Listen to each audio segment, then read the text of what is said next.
Welcome to the End of the Bench podcast after a long layoff. I'm your host, Jonathan Slotter, and with me is Jazzy, James Haldeman. How you doing, buddy? I'm doing all right. It's been too long. I'm excited to be back and doing this. I'm still feeling jazzy, so not too much has changed, I guess.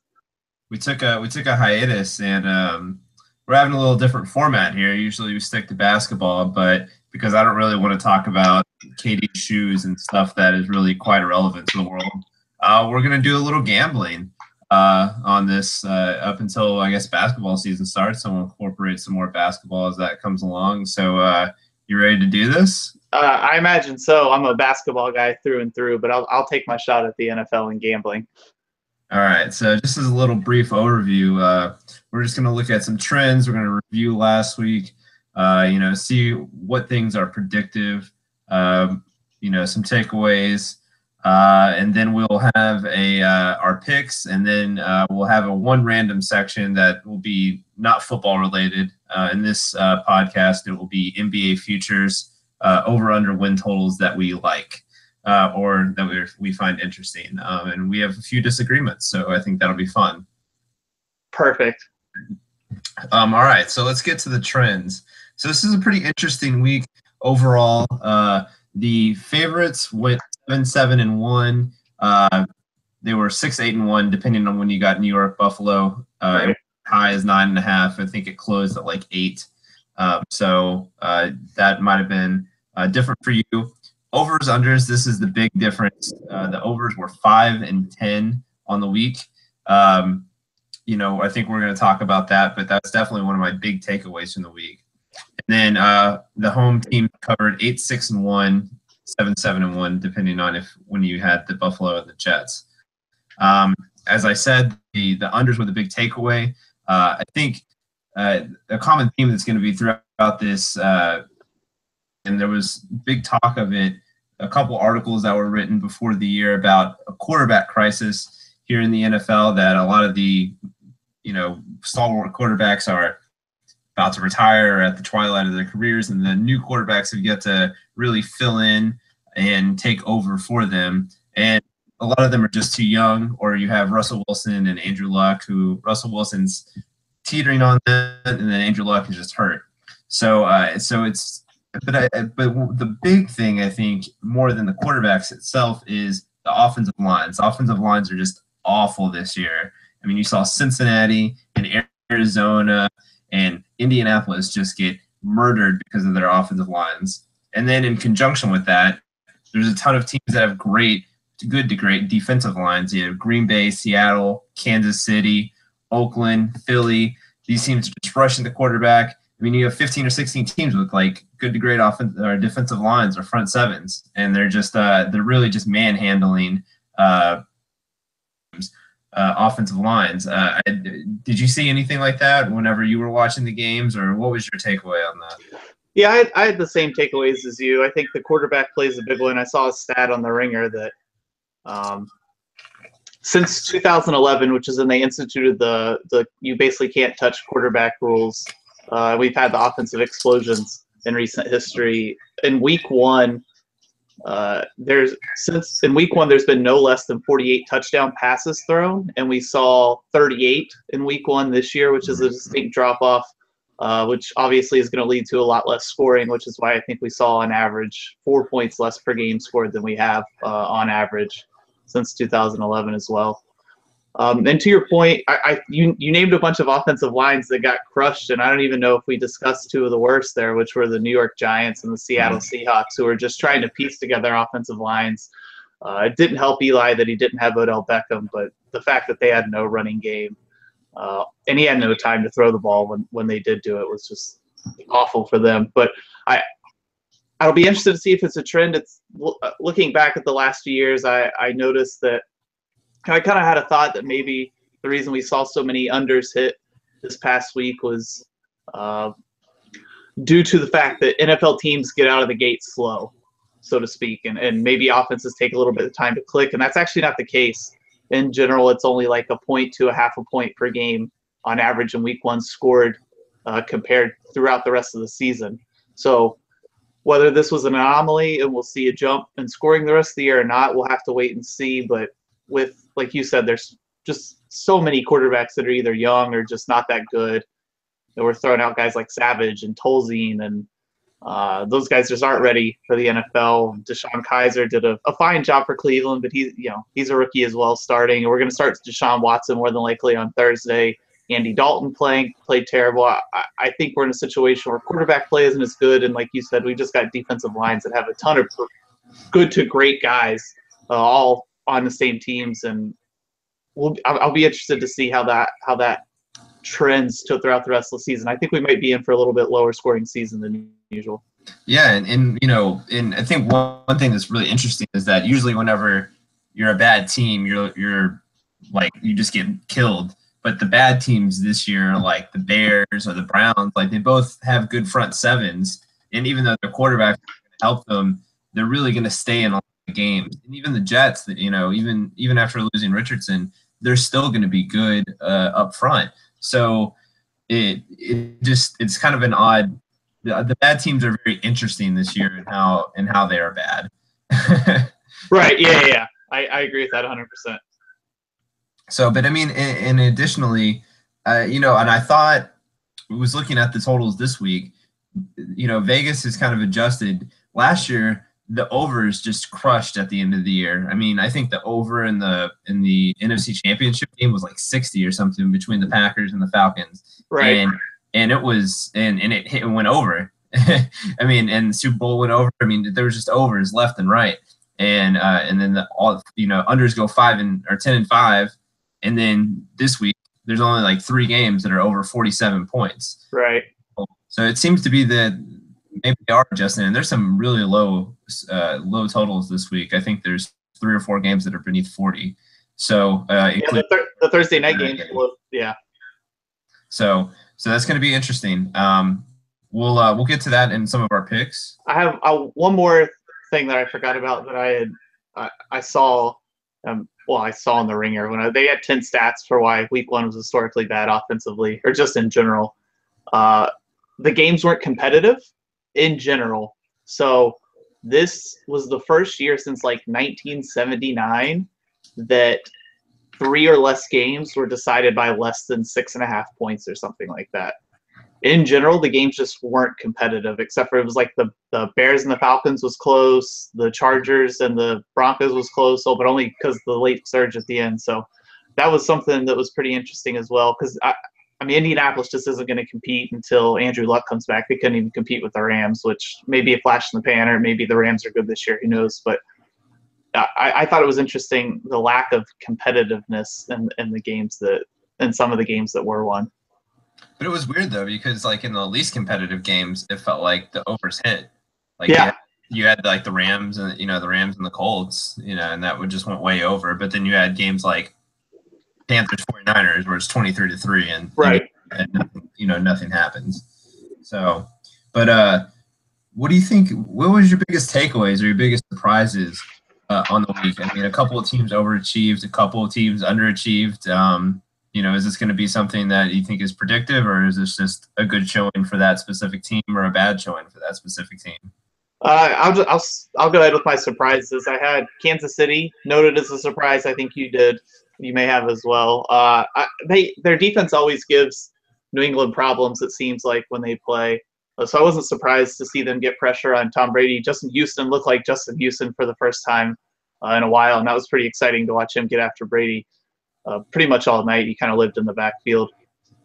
But I think the most impressive takeaway was Kareem Hunt. He was a stud. It's funny. He fumbled once in college, fumbles his first snap, and then has basically the best game ever for a debut player after matching his fumble total in 1 carry in all of college. So I was happy for him. And then Alex Smith, he has games like this occasionally, but I thought that was the most confident he's looked.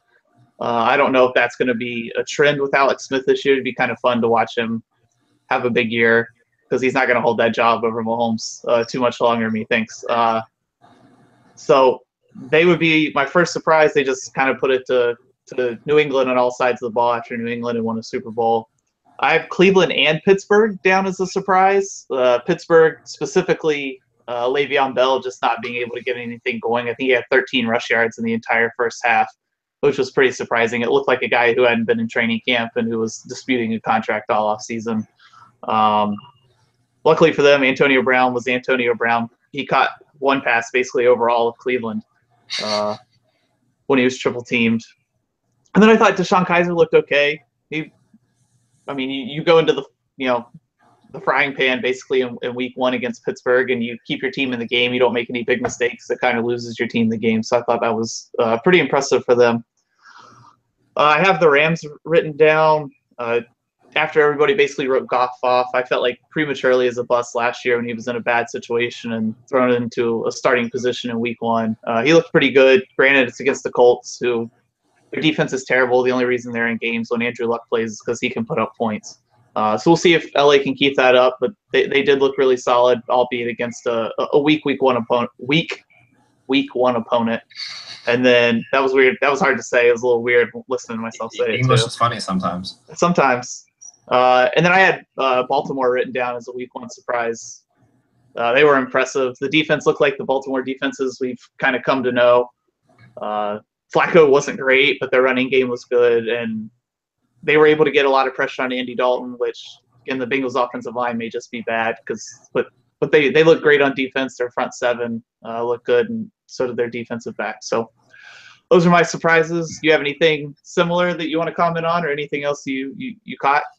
Yeah, I mean, I thought the in addition to going back to the Chiefs game, their offensive line played really well, and I know the Patriots aren't really a pressure team, but they are a team that really controls the pocket still with how they scheme, and it didn't really affect Kansas City's line. And I think Alex Smith, needs that. I mean, he had time to throw the ball, and he was throwing the ball downfield. A Tyreek Hill, that's going to be something that they do. But Kansas City's always given them problems. But I mean, it was just kind of surprising how Burrow, they beat down the Patriots. And Baltimore, the same thing. You add Tony Jefferson. Now you have two all-star safeties in the backfield, and that really makes up for not being able to put solid corners out there. So you have a very good front seven with two people in the back end that aren't going to allow your corners to get beat, and that really makes a huge difference. I mean, the Baltimore defense, like you said, is looking like the defenses of old. Although I do think Cincinnati's offensive line is atrocious. It's pretty bad, yeah. So we'll know a little bit more about Baltimore next week. As with the Rams playing Washington, we'll see how they hold up against an actual football team. Arizona, I thought, was a surprise, a disappointment. Their offensive line was awful, and they suffered an injury at left tackle.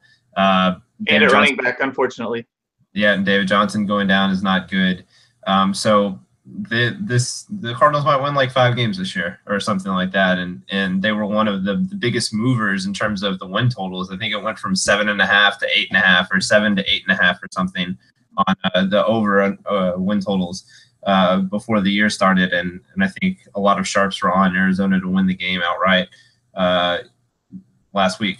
So that was a surprise. And then Jacksonville, and then I think the biggest surprise with Jacksonville is I think we kind of expected their defense to be pretty good, maybe not as good as it was, but their offensive line held up against the Texans' defensive front, which might be the best in all of football. And, I mean, I think they only had 1 sack all day. 1 or 0, yeah.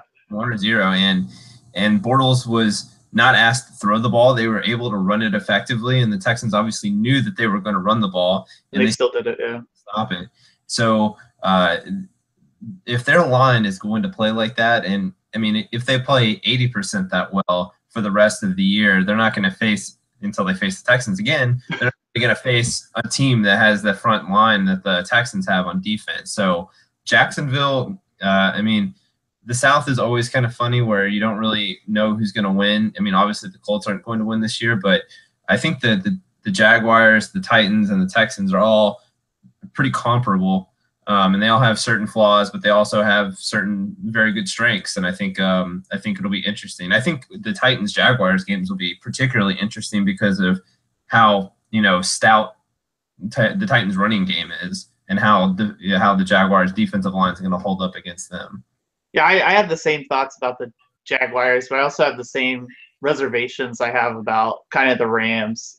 If they weren't playing a football team on offense.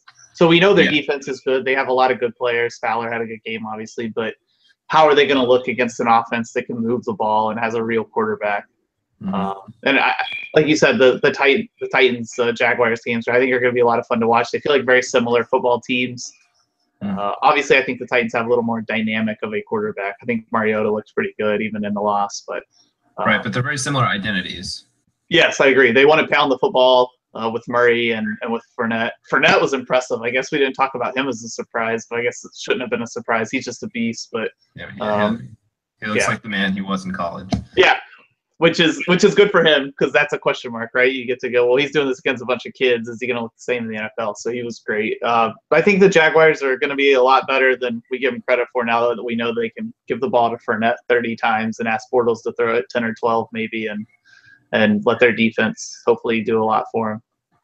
Yeah, and then my last surprise, which really shouldn't be a surprise, is the Vikings. And I think that it is exactly what the Vikings do and it's exactly what the Saints do. The Saints are a terrible start team. I think they've started out with a losing record in the last 2 or 3 years, and they don't even get to 500 until – if they get to 500, it's not until like week 6 or 7. And then the Vikings have started off 5-0 and 6-0. 2 or 3, definitely last year, and I think they were at least 4-0 the year before. Yeah, and it's just what the Vikings do, and this we all should have pounded that 3.5 because it was a mismatch of just how teams start the season. And the Vikings always seem to fade, and the Saints always seem to start off slow. But Bradford looked really good, and he was making throws downfield. I mean, he still made some weird dump offs, like on 3rd and 13. He just sometimes you just, even if you're not going to throw it to your receiver, you throw it downfield just to see. But he looked really good, and I thought, and this is a contrast to the rest of the teams, is that the Minnesota offensive line looked very good after struggling a lot last year. So if they're going to be able to run the ball, I'm not sure Dalvin Cook is going to be able to make it through the year. He runs very hard, and it was fun to watch, but he runs too hard. He's going to be able to hold up. I would be shocked if he played all 16 games, to be honest. Yeah, it was cool to see Sam Bradford. It looked like he was pretty much healthy for an entire season and got an off season where he was healthy and is in an actual stable situation for the first time in his career. And I think that paid off for him a lot. He looked pretty comfortable. And like you said, he's going to make Sam Bradford decisions because that's who he is. He's going to make some weird throws. But in our defense, we got the Vikings. So we did. We should, if we're doing a betting podcast, we should probably plug our bets that we win a little bit. I think I lost a little bit, but it wasn't too bad. Yeah, I'm pretty high on the Vikings after that game, but like you said, they always start hot, so we'll see if they keep it going. Yeah, I think I kind of like them this week against Pittsburgh, actually. So, but we'll see. And then moving on, one of the biggest theories that I like and I like to identify, and I think this podcast will kind of keep me focused on that, is the zigzag theory of, the public likes to bet on teams that were either really good or really bad, bet against teams really bad, bet on teams that were really good the week before. And often, unless you're a very good team, you're just not consistent enough to maintain that level of play. You're going to have your good days and your bad days. So I've identified 3 games that I like, and I think you added one more that are candidates for this week's zigzag theory. And the first one is the Washington football team against the Los Angeles Rams. Washington is going to be 2.5-point dogs in LA. I would imagine that the Rams were even before the year, back if you were to bet this in March or April, whatever. And now you're getting 2.5 free points because the Rams destroyed the Colts, and Washington really could have won against the Eagles, but for a terrible call that stunted their final drive. And so the 30-17 is a little bit misleading. They could have won 24 or 23, or at least been driving the ball with a chance to win. So I think Washington is a good pick for this. I think they're an average team. They're an 8-8 team. So they're going to have, they'll be fine. And then the Rams, I don't think, I think it's really tough to get a read on them. So I think if Aaron Donald still isn't back, they're not going to be at full force. Everyone's going to be blowing smoke up their ass because of how in the LA market, especially after the Chargers' disappointing loss. So, and I don't think they really have that much of a home field advantage there in LA. So I like Washington in the zigzag. How about you? I agree with everything you just said. I don't think I have anything to add to that. I don't think I could have put it any better. So you're more than welcome to go to your next game. The next game I have is the Giants against Detroit. The Giants were 5.5-point favorites before had you bet it before the season. Now they're only 3.5-point favorites against Detroit.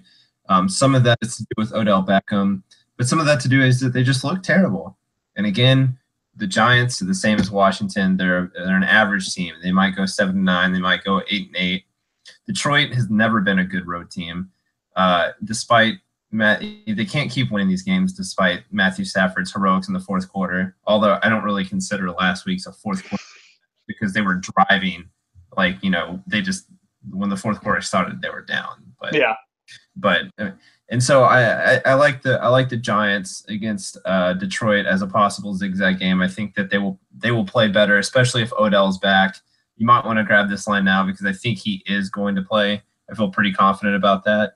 I like that, and I think ultimately I don't trust the Lions line, and the Giants have a top 5 defensive line. So I think that it's going to be low scoring, and I like the Giants to take care of business at home. All right.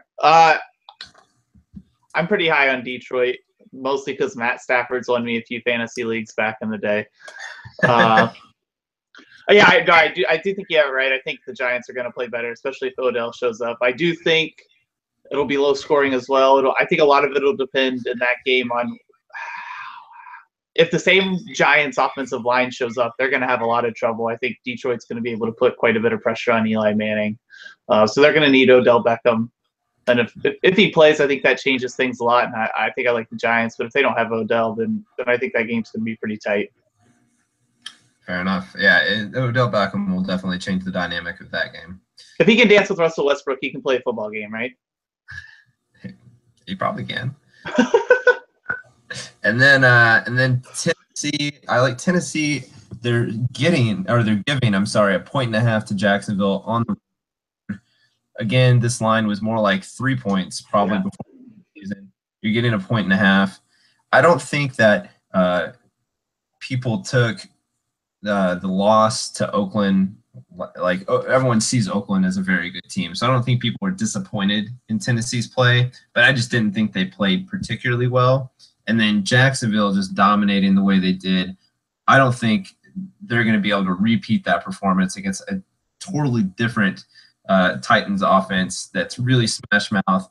One of the strengths of the Jacksonville defense is just their secondary is great. They have a lot of good young players, and their linebacking core is not the best. But their D-line masks a lot of what their linebackers don't do. I mean, Miles Jack is good, but I think that Tennessee will be able to run the ball here. I think Tennessee will be motivated, and Jacksonville is going to be high and mighty about their first win in Houston in a really, really long time. So I really like Tennessee to bounce back and Jacksonville to just not play as well. And I think Tennessee will win that game. Yeah, I agree with you there. I think Tennessee's going to cover that. With your point to the linebacking core of Jacksonville, I think Delanie Walker, who looked great against Oakland, he had a really big game, is going to be able to carve up that linebacking core. I really don't know if they have anybody that's going to be able to handle him. He looked healthy for the first time in a long time. He's been banged up the last couple seasons. And I think that game was closer against Oakland than the score indicated. It was pretty tight the whole way through. And Oakland's rookie kicker, just signed kicker, hit 2 50-plus yarders. And, I think that game was much closer than it looked on the scoreboard. And Oakland is a very good football team, despite a lot of people thought they might regress to the mean, at least according to their, luck last year, which It's just a part of sports, especially football. You just win some close games, you don't win others from season to season. So I think Tennessee is better than they played last week as well, and I think that Jacksonville might have to rely a little bit more on Bortles. I don't think that I will see if Fournette can run the ball the way he did last week, and I think anytime Jacksonville has to rely more on Bortles than they did in Week 1, they're going to have a tough time winning a football game. Yeah, and they might, because of Tennessee's weak secondary, they might think that they can throw the ball more, which is just never the answer when playing quarterback. So, and then you had one more game, correct? Yeah, I had again, we can call it a zigzag game because Arizona didn't play particularly well against Detroit, but they get Indianapolis this week, and the line's still big at 6.5. I think I saw it at 7.5. Is it 7.5? Okay. Yeah. When I saw it this morning, it was 6.5. So apparently people are already jumping on that one. But Indianapolis is terrible. Arizona's at least a decent football team. I foresee, unless Andrew Luck's playing, Indianapolis losing a lot of games by more than 6.5, 7.5 points. Yeah, they're gonna start Brissett, I think, and I'm kind of interested to see how he plays. It can't be worse. Yeah. So we'll see how it turns out, but I just think probably with Arizona losing by double digits to Detroit and Indianapolis being as bad as that line might be a little bit smaller than it should be. And even last year, the Cardinals, whenever they played bad teams, they usually killed them. Like I think they beat the Bucks last year, like 40-7 or something. Yeah, they take advantage of those situations. I can't imagine Carson Palmer looking as bad as he did last week again in back-to-back weeks. So he is bad, but he won't be that bad against the Colts. Right, exactly. Yeah, you guys should have drafted a quarterback, but I'm sure that's already. Sorry, I didn't mean to do that. Sour grapes. All right, and then all right, we'll move on to some leans for our Thursday night. Because we try to get this out. We'll try to get this out Wednesday night, Thursday morning, so all y'all can listen to it. And then some plays I like for the weekend. Thursday, it's we have Houston at Cincinnati. Over under is 38.5, and Cincinnati is favored by 6.5. I'm personally in favor of Houston getting the points. Give me all 6.5 because the Ravens D-line isn't as good as the Texans D-line. Texans D-line is going to be motivated after everyone just killed them last week for just playing so poorly against Jacksonville. I think part of the reason is that they feel some complacency against Jacksonville when you beat a team just so many times in a row. It's just, I mean, it's not like the Texans should be on their high horse, but it's just kind of like human nature that they were probably overlooking this week. And I just can't believe that a team that just got beat 20-0 is favored by 6.5 because require them to score points. So I just don't see how Cincinnati can win this game by 6.5, barring some turnovers, from Watson, that's a tough environment to go into because Geno Atkins and company are still very good. Yeah, I'm with you on the 6.5. I think J.J. Watt's going to live in the backfield tomorrow night. I feel like we talked about that Cincinnati offensive line was terrible, and I don't expect them to fix those problems, especially with the short turnaround they have coming into this week. I think Houston gets a kind of like a figurative shot in the arm starting Deshaun Watson.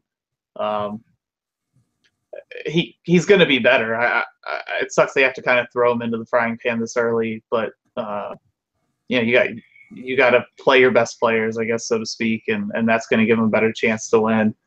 I also like the under in this game, mostly because both of these offenses are going to be pretty bad. We saw that Cincinnati looked really terrible last week, and they're facing a better front.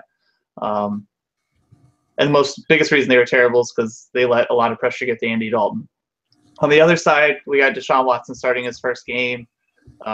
O'Brien's playbook is notoriously complicated, so he's either going to have a rookie quarterback starting his first game with a complicated playbook or dumb it down, which means hand the ball off to Lamar Miller a lot, which is going to slow the game down.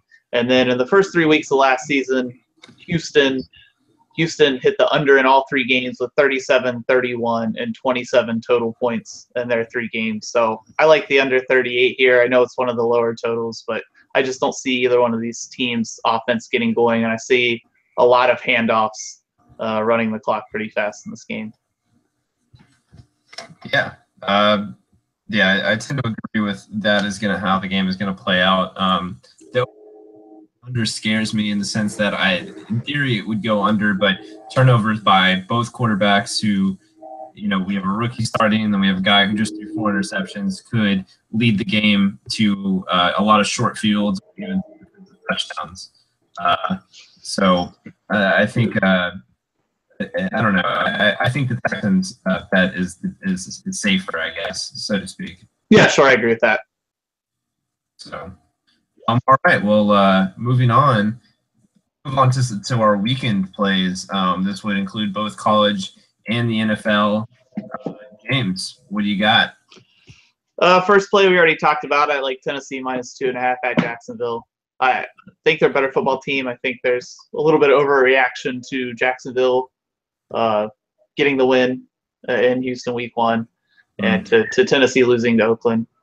There's not much else to say about it that we haven't already said. Mm-hmm. Like Chicago +7 at Tampa.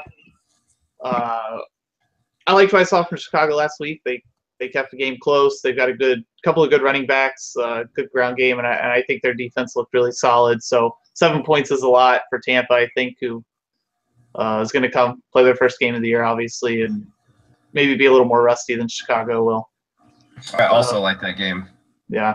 Go ahead. I think Chicago is very safe to put it a teaser in a 6.5 point teaser at 13.5. They'd have to lose by 2 touchdowns, and I might even think this game might get bet up a little bit by the end. Maybe if you can get it, if you wait and you can get it at 14.5 or something by the end of the day. Yeah. I think that's a very safe bet. Chicago's line is another one. Very good defensive line. I mean, they were able to stop the Falcons. Yeah. They don't even have good cornerbacks. So the other game I have is Arizona and Indianapolis -7. Okay. Like Indianapolis is bad.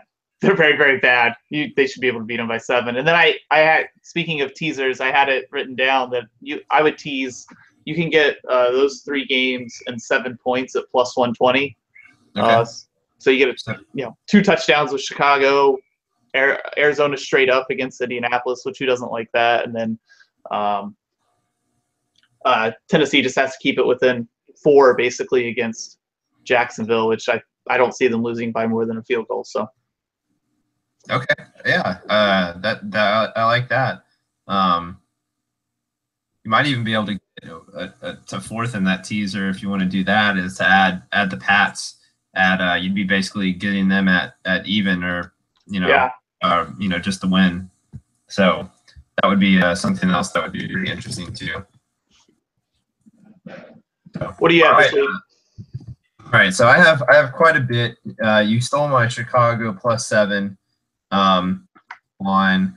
I like Baltimore this week, giving 7.5 to the Browns. I think that people were kind of overreacting a little bit to the Browns, how well they played Pittsburgh.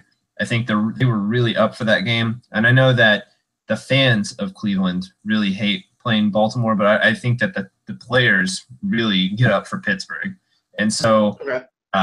And so I think that was kind of like their Super Bowl. So I think that there's going to be a little bit of a letdown coming into this game. I really like the Ravens to just their front 7 is just going to kill Kaiser, I think. Yeah. So I mean, and I know that the Browns have a good offensive line, but I was expecting this game to be closer to 9.5 or 9 or something. And if you're getting it at 7.5, I like that a lot.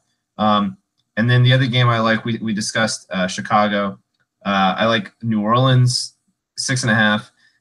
I know I said that to put the Pats in a teaser, but I think New Orleans can cover because I wasn't impressed with the Pats defense. Yeah. And New Orleans offense is going to be better than Kansas City's. New Orleans is going to have home field advantage, first game of the season. That place is going to be rocking, and they're going to be motivated. And I know the Pats are going to be motivated too. But I just think that I don't even know when the last time someone went into New Orleans and was getting they were giving 7 points to a Drew Brees led Saints team. So I think the Saints and the public is going to be all over the Pats because the Pats, are not going to start 0-2. So right.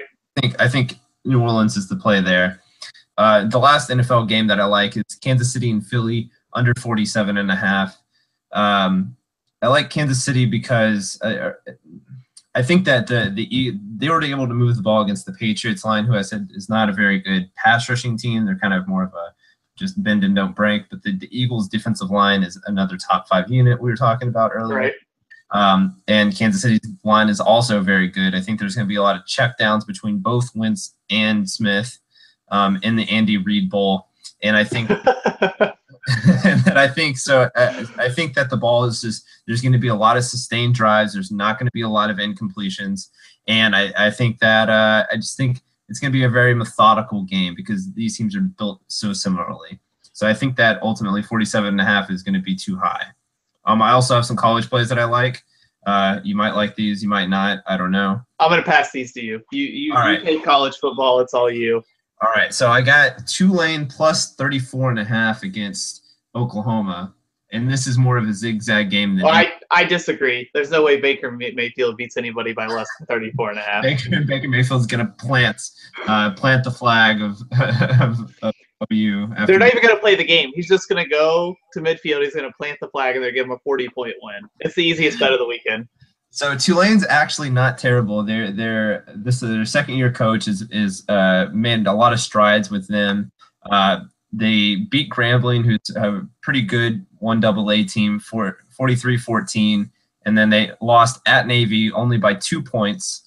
I think, and they have a very good running attack, which is going to run the clock. And Oklahoma is just going to have a hangover from just destroying Ohio State there in the fourth quarter. That was a beating. Fans are just not going to be as amped up for that game. So I think Tulane 34.5. Book it. Another game. Yes, sir.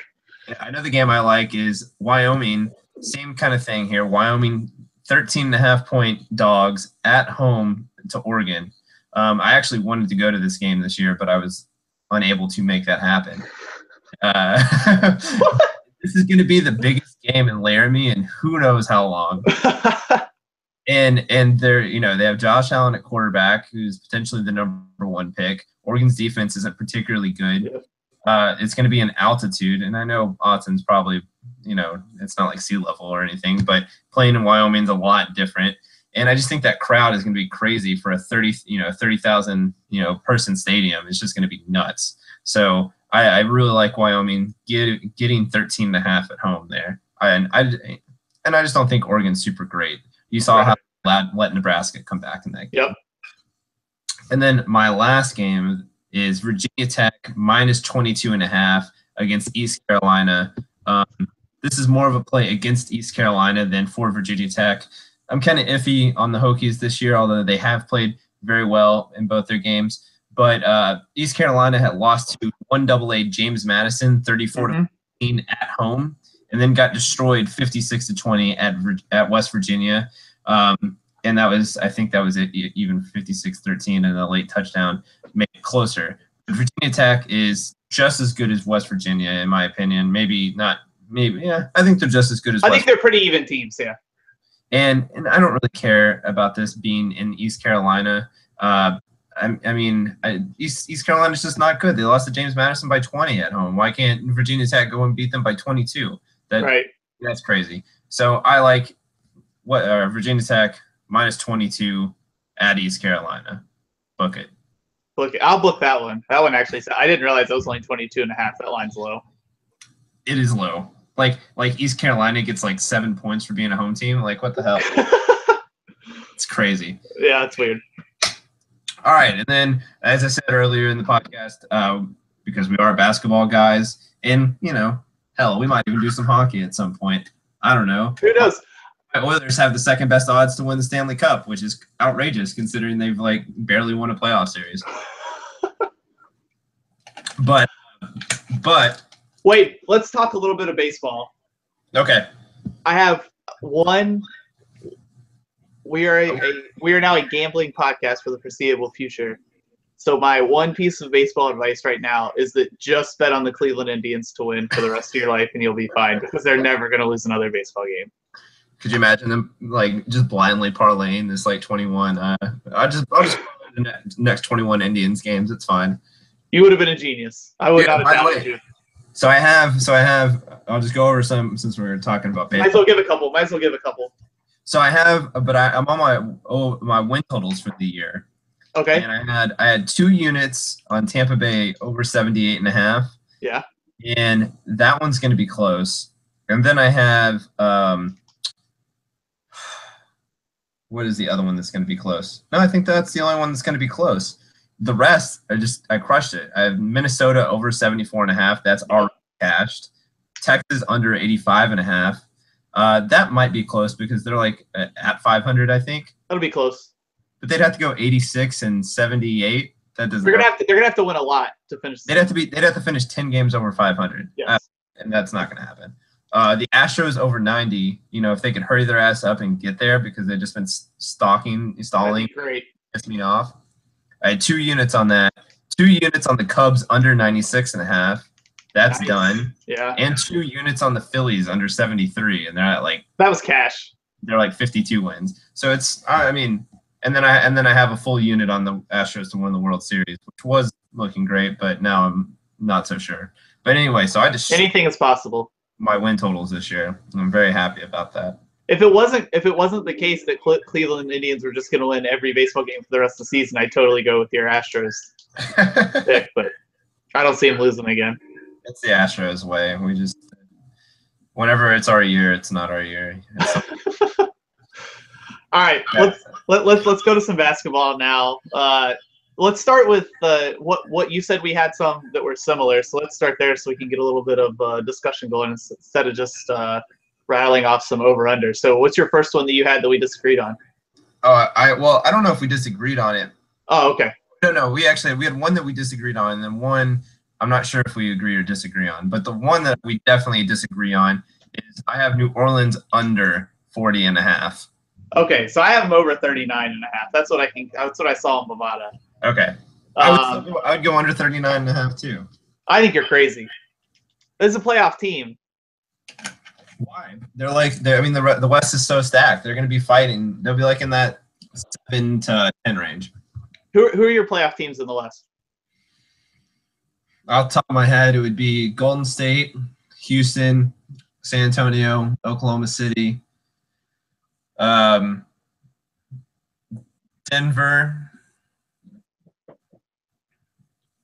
I'm forgetting one Minnesota. Yeah, Portland. Is Portland a playoff team for you? Not solidly. I think those are the only 6 that are for sure, and then the rest are. And then the 7 through 10, it could be Portland, Clippers, Memphis, and New Orleans. So my point is that if you think that the Pelicans are a playoff team, they probably win 40 games minimum. If they finish, but I think all right. So here's the thing. I think the risk for them, their ceiling is 44 wins, but I think their floor is 30 wins. Yeah. Well, if things go wrong in that, I agree. You're taking on a little bit of risk with this bet. And if things go wrong in that locker room, they're going to go really wrong with Rajon Rondo and DeMarcus Cousins. But if this team happens to gel, there's so much talent on the floor. Rondo showed he can still be a really good point guard to run a team. What he did with Chicago last year at the end of the season, he was the reason they turned that around. It wasn't Dwayne Wade and Jimmy Butler, because those guys were still blaming people, and Rajon Rondo kind of took the side of the younger guys when they turned it around the end of the year. And I still think Anthony Davis is a top 10 player in the league. He's probably a top 6, 7 guy, and eventually to show it and prove it, he's going to have to do something. And kind of he did it once, right? They had no talent, and he led this team to the playoffs, and it'll be interesting to see if he can do it again. I have faith in Anthony Davis. Hopefully he'll stay a little bit healthy. I think Drew Holiday hopefully can put some things together. He's coming into the season healthy. They've just got a lot of talent in that team. Hopefully it all gels. I think it will. I actually think they're probably the 6th or 7th best team in the Western Conference. All right, so I just think their ceiling isn't high enough. For instance, what is the Clippers is 41.5. I saw it at 43.5. 43.5. See, I think that the same problem is with the Clippers, right? I think they could be a 35-win team, and I don't see them winning more than 45 games because they're not better than Denver, I don't think. I mean, Denver's problem is that they're young. Like there's a very clear 5 best teams in the Western Conference that are going to be the 5 teams that potentially win 50-plus games, right? There's Golden State, San Antonio, Houston, Minnesota, and Oklahoma City. Those teams are going to win 49 to 67, 68 games, right? I think it's possible that Oklahoma City doesn't go over, but what I didn't see Oklahoma City's number because I think it's like 48 or 49.5. Yeah, I think it's 49.5. They won 48 games last year, so. Yeah, but they were like a 40-win team. That won. Yeah, No, I 100%. I agree with that. They played far over their heads. So we'll see. I think New Orleans is strongly believe they're the 6th or 7th best team in the Western Conference. And if you are, then you have to win more than 39.5 games. But you're right. Okay. Their floor is very low. It could be 30 wins if things go wrong in that locker room and Anthony Davis gets hurt and Drew Holiday gets hurt. Right. They're like the inverse. Like we always talked about last year how teams found shooting. If they didn't have shooting in their guards, they found shooting in their big guys. This team is the epitome of that. Yeah. They're going to be spreading out with Davis and Boogie. And then they're going to have freaking Tony Allen posting up. It's going to be interesting to watch. I feel bad for the talent that has been put around, the specific talent. They have guys that can play basketball, but the weird fits that Alvin Gentry now. Solomon Hill just got hurt, right? So yeah. They're starting. So they have Holiday, Rondo. Allen, and I guess Cunningham is going to be there. Yeah, something like that. I do think that Drew Holiday playing off ball to 2 will suit him a little bit better. I guess the thing that scares me is that they are definitely the thinnest team of those 10 teams that are going to be going for the playoffs. Yeah, you're probably right. It'll be interesting. The bottom of the Western Conference, the bottom 6 to 10 is going to be incredibly fun to watch. Yeah, it'll be fun. So okay. We disagree on that. And then the other one that I think I'm not sure how we feel about it, but I said that I had anyway. This is how I got it. I just took them all off of Bet Online, which is what I use. But I had Washington over 46.5. Okay, maybe I should use your book for the Wizards because I saw 48. I think I would go over 48 even. I think I'd go over 48 too. It just depends on. I think Bradley Beal got a lot better. Finally had a fully healthy season. John Wall is a premier point guard in the NBA. He's a top 5 point guard in the NBA now. The question is, how does Milwaukee get good enough that they supplant Washington as the 4th best team in the Eastern Conference? Well, but Washington could be better than Toronto. I agree with that, and I think Washington will be better than Toronto, but Vegas currently doesn't think Washington's going to be better than Toronto. So Toronto, to me, is the 5th team, and then you have, obviously, the top 2. But to me, it's just the East. The East is just going to have inflatedly high numbers this year if you're somewhat good. Because, there's no other team. Washington, outside of – Washington has the only top-end talent that can play. They're just going to win games because they're talented against, I agree with that 46.5 is a lock. That feels like – So I would go over 48, though. I think they're a 50-win team because they're going to be playing Charlotte, who's okay, Miami, who's just a bunch of, 6th men. But Eric Spoelstra. Yeah, but – So I'm 30 and 11. 30 and 11 Slotter. Yeah, but historically, it's teams that finish like that don't usually carry it over to the next. I agree with you on Miami. I don't think they're gonna. I think they might be an 8 seed or something. But and Orlando will probably be a little better than they've been in the past, but they're not good. Yeah. And then Atlanta's terrible. They play in the worst division in basketball. Yeah, I guess you're. I thought Washington over 48 if I was leaning one way or another, anyways. And I think you pretty confidently talked me into a solid over 48 now. But over 46 is cash. I hope you lock that up with 5 units already. Yeah, I have some units on that. So okay, perfect. Proud of you. There we go. So all right, and then what are some that you have? I guess I have Cavs under 53.5. Okay. Since LeBron has done his thing in the NBA championship the last however many years, he has won 46. One peak year with Miami where they won the first championship, beat Oklahoma City. They won 66. He's won 54, 53, 57, and 51 games. He's never right been. around there.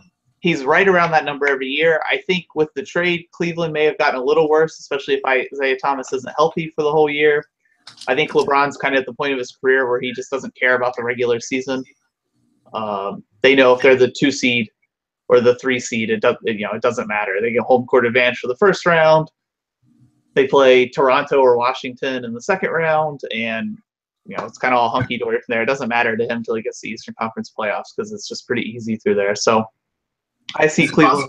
Is it possible, just for some pushback, that Cleveland is deeper this year, and so LeBron's going to play less, might not need as many of those medicated days off? It certainly is possible, but Tyronn Lue's never really shown a desire to play LeBron James less, because LeBron James kind of runs himself, so to speak. Right. I feel like he kind of determines his minutes more than anybody in Cleveland. I just think they got worse than they were last year, and they won 51 games. They might be deeper, but I think top end they're just not quite as good. I definitely agree with you because in one sense, because his injury is so large, but at the same time, there wasn't that many games where Kyrie just went out and won them a regular season game. Sure, that's fair. And I just don't think Kyrie played hard during the regular season. If IT plays like half the year, he plays 40 games, 35 games, I think they're going to be trying to get him in shape. They could really go on a run at the end of the season trying to gel with him. That's a fair point. They certainly could. But if he only plays like 15 games, then I think under 53 is a lock, because they're just not going to have anyone to initiate the offense. Derrick Rose. No. Yeah, it's true. I think a lot of this number hinges on Isaiah Thomas, and I didn't look at the number before he got hurt or before they announced the trade or whatever. So I'd be interested to see if it's changed much since then. I do agree with you. I think the number hinges on how long Isaiah Thomas gets to run in the regular season with the Cavs. I agree with that. Unfortunately, we don't know that. It's a guessing game. My next one is the Brooklyn Nets over 22.5 wins. I like that. I think they're deeper and more talented than they've been. They're going to lack some stability because Brook Lopez was just such a key component to their offense. He really, is a good floor spacer. But they got more shooting at the wings. They're going to have an actual point guard running things for 48 minutes, especially if Jeremy Lin stays healthy. They have a lot of young guys that I like, Ronda Hillis-Jefferson, LeVert, and adding Alan Crabb. So, at the guard, at the most important positions in the NBA, they have all professional minutes. Which they have not had recently. Huh? They've not always had that. They've kind of had Brook Lopez and a bunch of guys. Right. So I think 22.5, just especially with how bad the Knicks could be, or especially if they trade Melo, or how bad the Pacers can be. I really think that the Nets can win 22.5 games. I mean, thinking about it this way is they were the worst team in the East last year at 20 wins, and they were bad. And I think this year they're better than the Bulls. They're probably better than the Hawks. They're probably better than the Pacers, right? I don't think they're the bottom dwellers in the Eastern Conference this year. They're probably not better than the Pacers. I think the Pacers probably have the better player in Miles Turner. He's probably the best player on the floor. That's fair. That's fair. But definitely, I don't really know how to gauge the Hawks. Talent-wise, the Hawks are probably the worst team, but they're just so institutionally sound. But I think the Nets are starting to get that way. Yeah, I think the Nets finally have solid management and leadership put into place, and I think that we're going to see that kind of take hold over the next couple of years. And even they're going to be one of the teams that, even though they don't have, superstar players, they're going to come out and they're going to compete every night, and they know what they're doing. Because similar to your comparison this year with the Hawks don't have a bunch of great guys, but they never have. But with Bud, they know what they're supposed to be doing, and they're going to come out and they're going to be professional and play hard every night. Yeah, I mean, I just can't trust a team when Dennis Schroeder is their best player. But yeah, or a team that paid Kent Bazemore all that money. But at least they let Tim Hardaway walk. Yep. The Knicks didn't, though. And then I have two more. I suspect that you have two more as well. I have three more after this. Three more? All right, let's get it. My first one is the Bucks over 47.5. I feel pretty confident in that one. Chris Middleton's going to be healthy all year. Hopefully, they'll get Jabari Parker back. Giannis is only going to get better. And they were great last year. Looked really good looked at their best toward the end of the season, even without Jabari Parker. So I think they're maybe better than the Wizards, who we think might be the third best team in the East. I think they're at worst the fourth best team in the East. I think that translates to, with how bad the East is, you get to beat up on the bottom dwellers to over 47.5 wins. So I think also the Central is going to be terrible because Pacers and the Bulls, and then I don't think the Pistons are going to be any good either. Right. So, I mean, I think if the Pistons are taking a step back and you have those two teams, that's you're probably going like 10-2 against those teams in the 4 games you're playing. Then you just got to win 37, 38 more games. They could really push. They could push the Cavs. There's no reason they couldn't. The one holdup with me with the Bucks is they do have players that get injured. Their roster is still funky, and I'm not sure how much I trust Jason Kidd. All those things are fair. And 47.5 is a big jump from where they were last year. Yeah, it's harder to go from where they were a few years ago, like 30, 33 to 42. It's a lot easier to do that than it is to go from 42 to 48, right?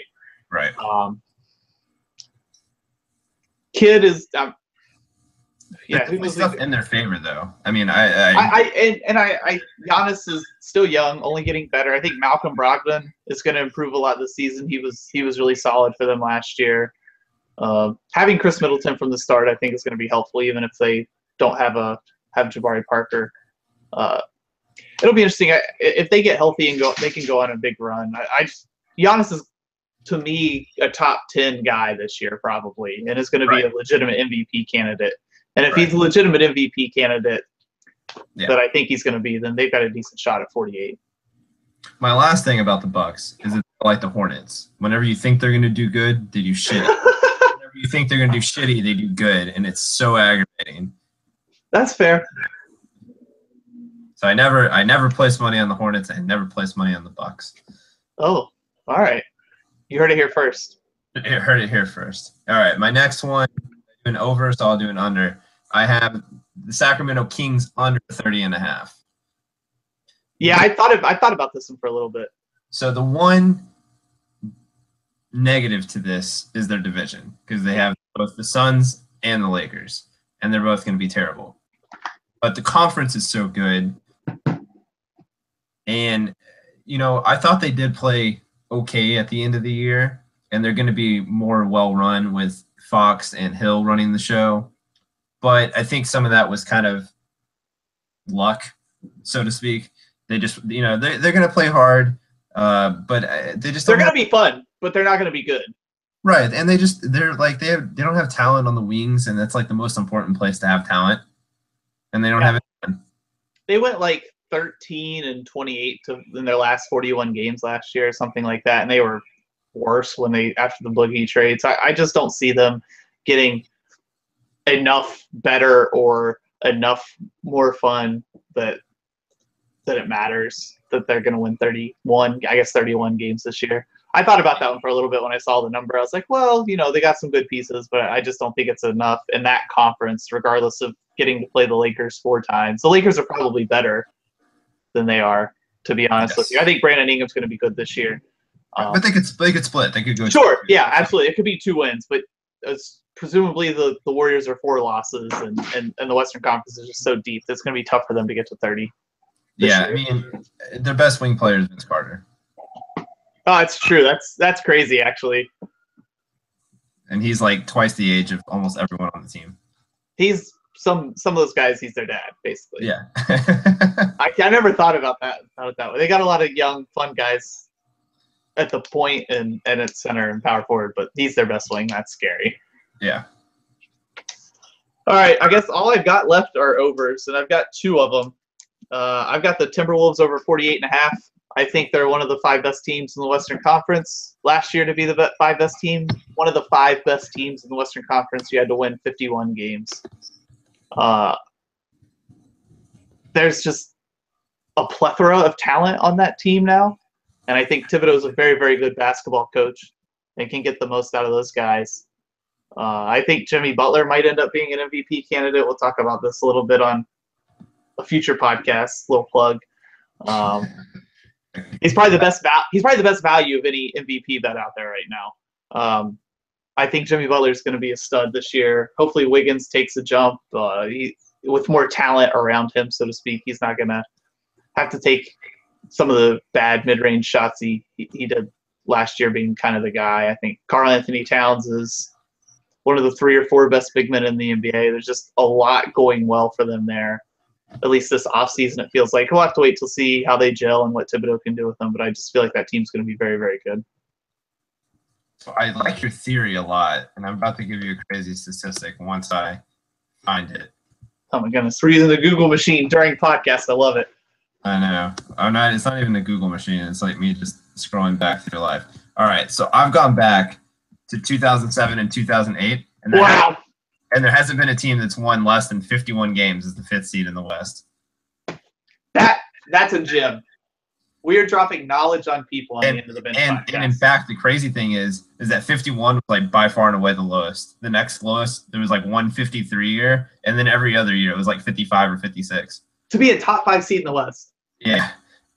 And then crazy. 2008, just we're looking at it, I think it was the Rockets were the 5th seed. The Rockets were the 5th seed at 55 wins. The Suns were the 6th seed at 55 wins. That's so cool. I remember that. That was the year after that was the second year. Yeah. And they missed it with 48 wins. They missed the playoffs. Why has the West been so dominant for so long? It's so crazy. So you know what? I'm in on that. I'm placing some capital on that as soon as we're done with this, because I think they're the 4th or 5th. They're going to win 51 games. They're better than Oklahoma City, right? They're deeper. I don't know if they're better. Interesting matchup, because I really think that Oklahoma City has the guys, if you have good wing players, to really slow you down. And Butler's could be really good on defense, but I just don't think he is. And I don't think Wiggins. Yeah. I think he's a little bit overrated as a defender. Right, yeah. Paul George is probably a little overrated as a defender at this point too, but Andre Robertson's still really freaking good. He's still the best wing defender. He's outside of Kawhi Leonard. He's the best wing defender in the NBA. Right. So, because my next over is the Spurs at 54.5. Really? Death taxes, Spurs winning 55 games. It's just. I guess if they won 61 with the roster they had last year, then 54.5 seems pretty good. Yeah. What was the strike year, by the way? 2011. 11, 12. Right. Yeah. Okay, I was about to say that was the only year where there was less than there was. I was gonna say it's can't be 55 wins that year as well. But I think the Spurs over 55 and over 54.5. They're going to be the 2nd or 3rd best team in the West. And it's not that they are power rankings wise to be the 2nd or 3rd best team. They just always scheme. Craig Popovich coaches every game. Yeah, always has a game plan. I mean, he can freaking start bullshit against the Miami Heat, peak Miami Heat, and almost beat them in Miami, on national TV. Yeah. It's just, they're just they're kind of like the Warriors in the sense that the Warriors like don't have to play. It's the opposite. It's like the Warriors don't have to play like a good game to beat you. The Spurs like don't have to play their good players to beat you. Yeah, it's weird. I don't know how they do it against good teams. They just start nobodies, and nobody will ever know why. Maybe have you seen Get Out yet? No. Well, I know it's not like a scary movie, but I don't really like scary movies. All right, fair enough. Basically, I've read the plot though. All right, so if you haven't seen it yet, I'm sorry, it's been on video for a very long time. Basically, video. How old am I? DVD. Sorry, Blu-ray, whatever, 4K. Basically, they take the brains of the black people that they kidnap and put them in white people who want to have these they take the brains of the white people and put it in the black people's body. Right. That's the whole horror twist of it. And I think what Greg Popovich does before all those games is he takes Kawhi Leonard's brain and puts it in somebody's body or whatever, and that's how they end up winning these games. I just came up with this, and I'm sticking to it. I'm pretty confident in that because it doesn't make any sense. Yeah, I kind of thought about the Spurs under 54.5, but that seems ridiculous. They don't ever lose basketball games in the regular season. Kawhi Leonard's the favorite for MVP betting. Didn't realize that until I looked today, and that seems because he's the only one left with the one-man show. Russ probably still thinks it's a one-man show.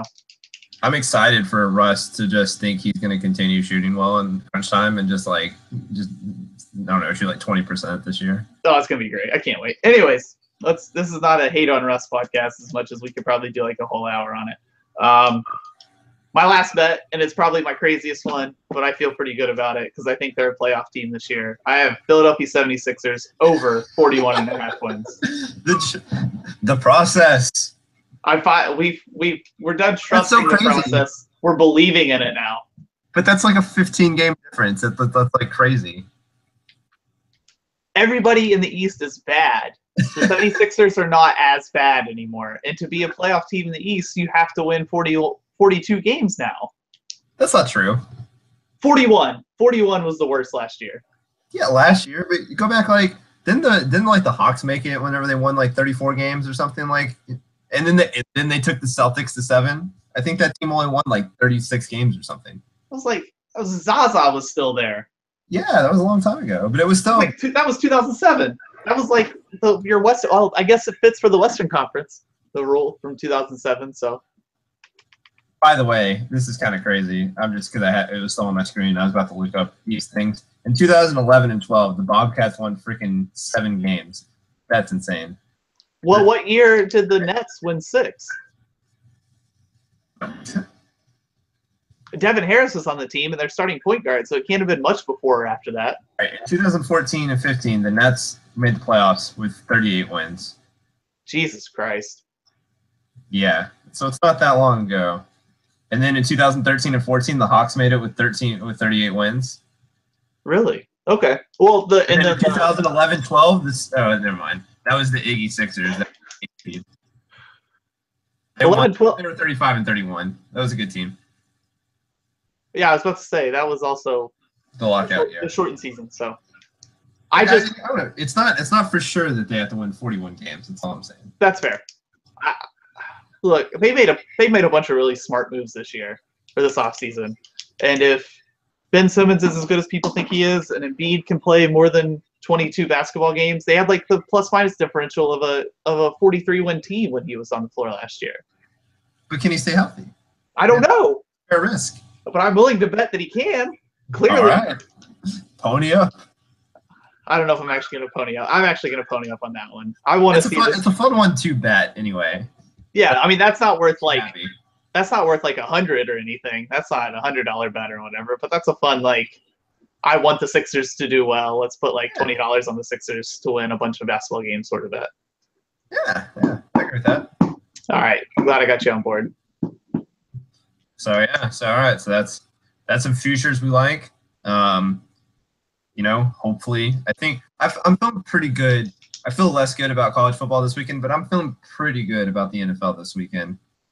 Yeah, I felt pretty confident. I think there's quite a few plays I like. Might be some teasers I like too. Maybe. I feel most confident about my Indians advice though. Oh, okay. Cleveland Indians Yeah. advice. Only bet on the Cleveland Indians for the rest of your life, and you'll be a millionaire within like 2 weeks. I wonder what it would be if you. I know that like RJ Bell always has these like stats. Like if you would have started with like $100 and you bet on their first game, like what would it be now? Right. If these last 21 games, what would it have been? You know what the line was for these last 2 games, by the way? What was it? Like minus 425. It's like crazy. Like I mean, it's not their starting pitching's just been so dominant. I know. They have more home runs than runs allowed. It's like, and it's not even close. It's like 31 home runs and 25 runs allowed or something like that. Like it's just dumb. It's whatever. So they're so good. All right, I derailed this long enough. You can take us home. All right, man. All right. Well, so like I said at the beginning, we're gonna try to do this every Wednesday night so that it's ready for Thursday morning.